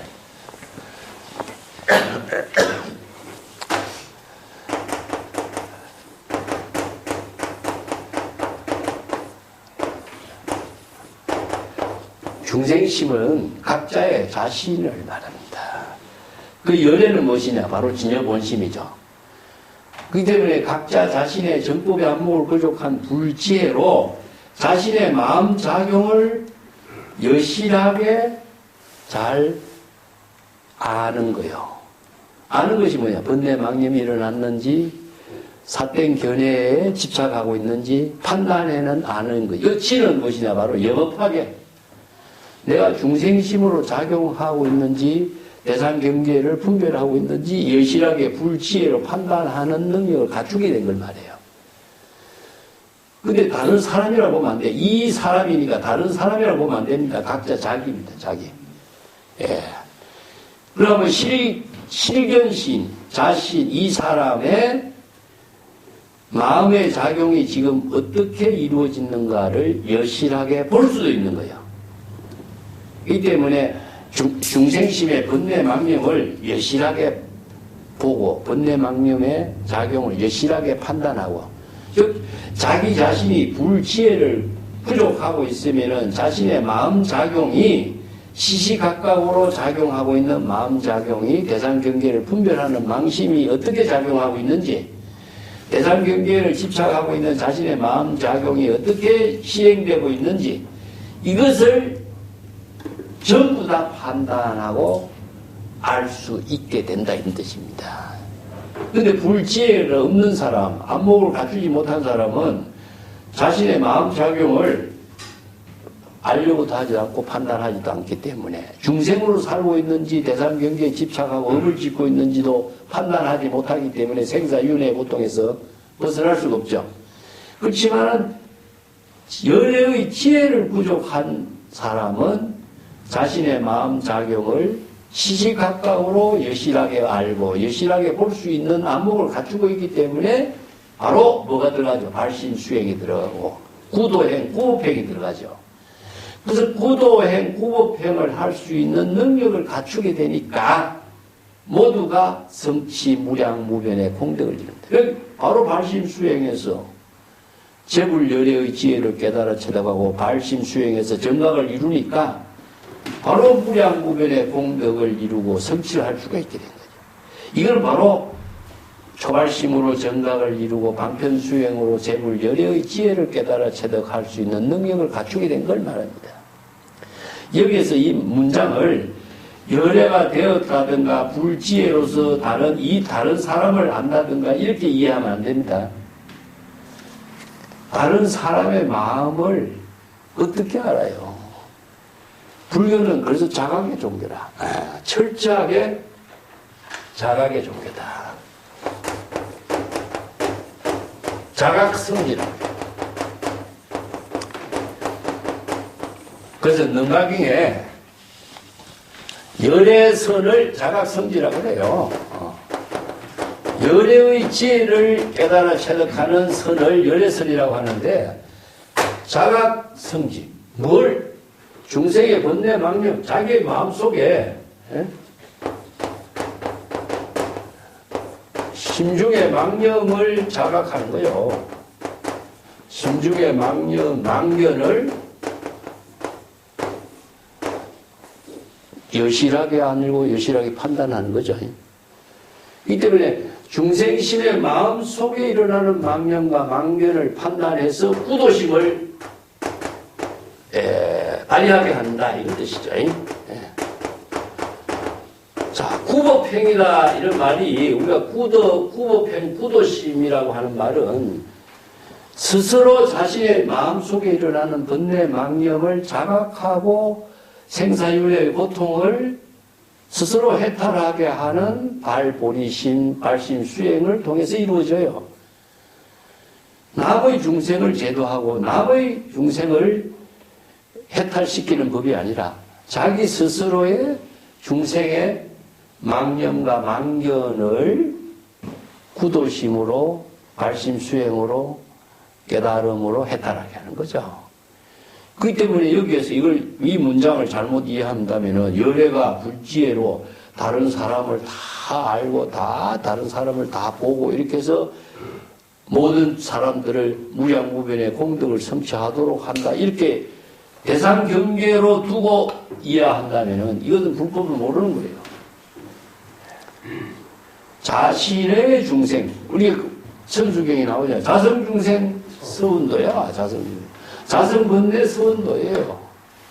자성중생을 어떻게 제도하고 자성번뇌를 어떻게 치료할 수 있느냐. 불지견이 있어야 돼요. 그래서 이제 불지견, 자각성지, 번뇌 망념을 자각하고 성스러운 진여의심의 지혜를 부족했을 때에 열애가 되는 거죠. 열애가 됨과 동시에 불지견이 부족되면 방편의 지혜로서 중생의 병을 진단하고 치료할 수가 있어야 되잖아. 이걸 뭐라고 그러냐? 제병이라고 그래, 제병. 네. 중생의 병을 제거하고, 부제법이라.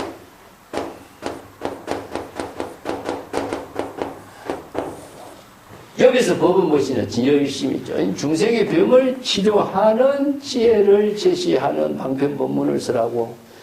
자신의 진여의심의 지혜는 본분사의 묘영의 공덕행을 이루도록 하는 거예요. 그렇기 때문에 발심수행하는 일이 바로 자신이 지금 여기 자기 본분사 진여의심의 지혜로 공덕행을 이루는 일이 되겠죠. 그래서 유마경에서 이렇게 표현해요. 중생의 병을 진단하는 것이 불지혜예요. 불지혜로 중생의 병을 치료함과 동시에 진여의심의 지혜로 자기 본분사를 이루는 일이다. 이게 바로 무실무허와 똑같아요. 그래서 공열애장, 불공열애장의 법문의 이런 불지혜로 중생의 병을 치료하고 또 이 사람의 중생심의 병, 자신의 중생심의 병을 여실하게 알고 여실하게 판단해서 알심 수행할 수 있게 됨으로 무량무변의 재물열애의 공덕을 성취할 수 있게 되는 겁니다. 무량무변의 그 공덕을 성취한다는 것은 다른 사람을 공덕을 성취하게 해줄 수가 있는 게 아니에요.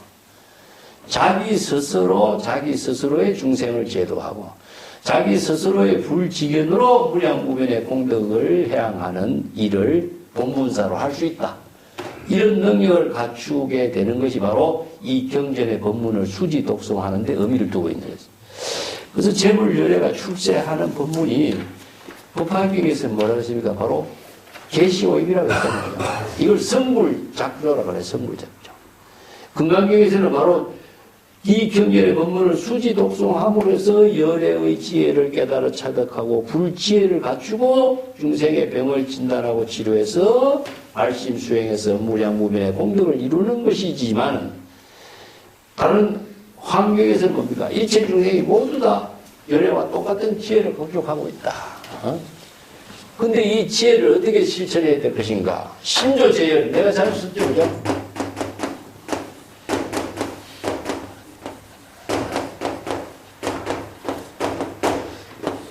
이 진여일심으로서 제 열애를 창조하는 것은 무엇이냐? 진여일심이 방편 법문을 통해서 이루어지는 거죠.